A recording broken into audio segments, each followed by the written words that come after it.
Hello and welcome to Daily Tech Video. In this episode, we are going to see how to troubleshoot and fix iTunes related errors. So there are so many errors that people normally face with the iTunes software when they try to connect their iPhone or iPad and to do some software update or backup restore process. So I'm not going to specifically address any particular error, but for most of the errors, there are some common troubleshooting methods that are available which will help you to pinpoint where the problem is. So once you identify the problem, it will be easy for us to fix it. So we will be seeing them one by one. So I would recommend you to try them one by one.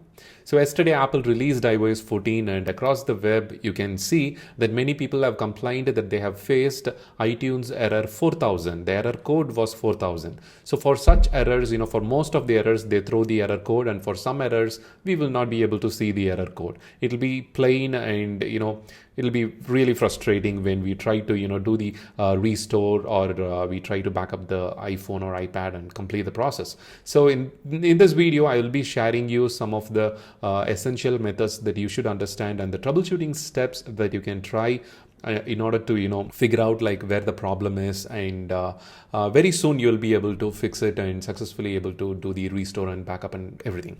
All right, without any delay, before jumping into the methods, I need to tell you one important thing, that if it is a software related problem, then the methods that I'm going to suggest you will work.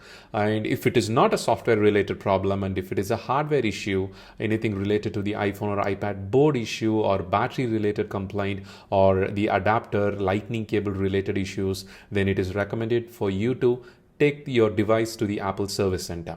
Even if the device is under warranty, you may try these methods, of course, if you cannot walk into the Apple store right now in this pandemic situation sort of things, and you want to try the troubleshooting steps yourself, you are absolutely free to do that. Your warranty will not be void by doing the restore and everything with iTunes. Still, it is my recommendation for you to consider visiting the Apple Service Center in such scenarios. All right, without any delay, let's dive into the first step, the method that you need to do. So check the disk storage space. It's not just the iPhone or iPad that needs enough free storage in order to perform the backup or restore process. It is important for you to free up your computer hard disk space wherever the iTunes actually installed. So whenever you try to backup, because backup is very important, it is the first primary step that you need to do in order to proceed with any other steps that I'm going to suggest you today. So when you try to backup the iPhone storage and the computer C drive or D drive, wherever you have installed your operating system and the iTunes software, it is important to free up some storage, double the storage amount actually. Like if you have an iPhone with 64 GB, then make sure you have at least 100 GB or 120 GB of free space in your computer. So that way, when you try to restore, the problem will not be related to storage and there will not be any error. You will be able to successfully do the process without any errors. And the second method that you need to remember is people on the go try to download the iOS software from their laptop by connecting their mobile to the mobile hotspot, and that sort of thing can cause some sort of packet loss on the go when you try to the tower switches when you roam, and even at home when we have a broadband connection, with the time that we try to download the iOS software, if the connectivity is bad, then there is a high chance for packet loss. In order to make sure that you don't have any packet loss happening, you can perform some sort of ping related operation by going to the command prompt and then type ping space any website, like any website that you are aware, like google.com or apple.com, anything that throws a proper reply from that particular IP address. So this is a simple trick that will help you to understand whether any packet loss is there in your network or not. So when you downloaded the iOS software, the source file from the Apple server, the iOS 14 software for in this case as an example, if the package is corrupted, then it is not possible for you to install it on your iPhone or iPad. All right, the next step is whenever you try to update your iOS software and you encounter some sort of error that related to the iTunes software, make sure you have updated your iTunes to the latest version. it is important for you to update the iTunes software to make it work with the latest iOS software as well. So otherwise you won't be able to update. And Apple pushes so many security related things and bug fixes with each versions of the iTunes and other software. So it is important to check iTunes software is up to date. Otherwise you will be seeing similar error. The software update server could not be connected, or some sort of error similar to that. And the fourth method is try different USB ports in your computer. Like whenever we try to do the the connectivity with iTunes, there are high chances that your USB port can be USB 2.0, or it cannot draw sufficient power to the iPhone, or it can handle such high volume of data transfers. So in that scenario, you need to try switching the USB port connectivity. Simply change the lightning cable, the connectivity to different ports, and some port will actually work. So that will really be helpful in order to fix any sort of power management related issues with your computer. And the fifth step is change your lightning cable. This is an important step that you need to give it a try. Many people, we use iPhones for several years, and the cable, usually the one which easily gets damaged, it is really not that durable as far as I understood. And if you are an Apple user for like more than 2 years, you will obviously understand what I'm saying. So not just the cable damages, also the pin, the lightning pin. If there are any blackouts or any sort of smoked sort of appearance or anything on the pins, then there are high chances that it actually got burnt, or some sort of damage has happened. So along with the cable, it is important for you to check the lightning pin as well. So if there are any blackouts, then obviously you will get an error. It won't be possible for you to complete the process of restoring the iOS, or taking a backup and restoring that too.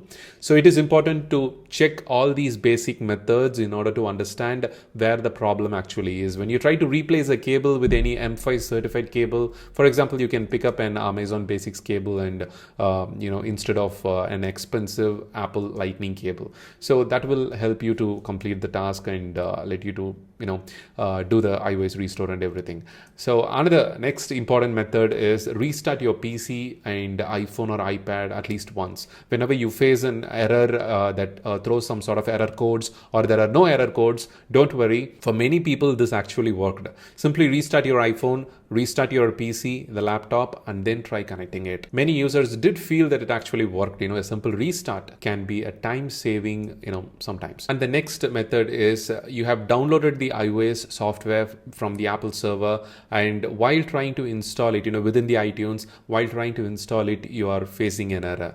This will be really, frustrating when you have, spent your time and the internet bandwidth to download that heavy size 4 GB or 5 GB file, and all of a sudden you are seeing an error. So in that scenario, you need to first move that particular iPad or iPhone software file, to manually update it. For Windows, as I'm showing it to you on the screen, for Windows, you can find that particular files on that location. You can simply navigate to the My Computer folder and grab that particular iPSW file that has the extension of .ipsw. Copy that and paste it somewhere safe, like in the D or E drive, and later we can use it. In the final step, we will be able to use that particular iPSW file. Then you can perform the reinstallation of iTunes software to see whether any libraries are missing, any crashes have happened, any bugs are causing this sort of problem. So that will definitely help. And the next method is performing the restore via iTunes, and then you can restore the backup. The very important thing that I have said before is taking a backup. So make sure you have taken a backup of your iPhone or iPad before doing any of these steps.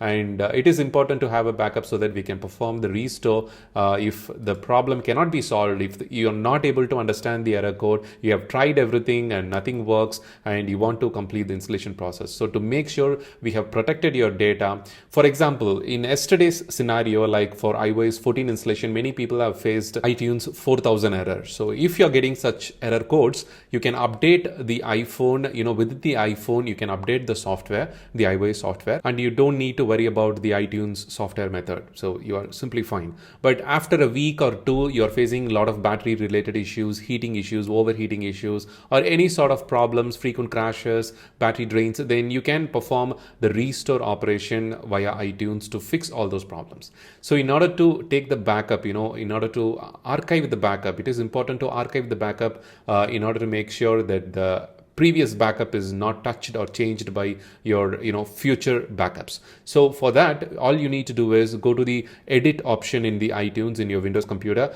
in the iTunes software, and then select the devices tab, and there you will be seeing the list of backups that you have made. Select the iPhone backup that you have made, right click on it and click on archive. So in this method, we will be able to protect that particular previous backup so that it will be untouched and we will be able to use it in future if there are any problems. Otherwise, it will simply stay there, and if there are no problems, you don't need to further continue any more steps. You have to manually download the iPSW file from iPSW.me, the website that I'll leave a link to that in the description of this video. And after downloaded it, simply hold the shift key and press on the check for update. If you click on the restore iPhone button, it will freshly download the iOS from the Apple server, which is actually causing troubles and errors for us. We are unable to do the restore process. That's why we are trying these methods. For Mac computer, you need to press and hold Alt Option key and then click on the check for updates button. That will open the file browser window, and from there you can select where the particular iPSW file is located, which we have downloaded from iPSW.me. After completing the restoration process, it will immediately start to restore. Then you can restore the backup that you have already taken with the matching iOS version, because it is important to take the backup with the same iOS version. The backup and the current software update should match the exact version, otherwise it will be a problem. So that's why we took a 2 to 3 weeks time in order to figure it out, whether if everything is good, we don't need to do this process. If there are something bad, then you can do the iOS restore and fix that particular problem. So this is the right way to fix and troubleshoot the iTunes errors methods. Most of the iTunes errors can be fixed with this method. I hope you found this video useful. Don't forget to share it with your friends and followers. If you find this channel useful, don't forget to subscribe to our channel as well. Give a thumbs up. Thank you very much. Have a wonderful day and stay safe.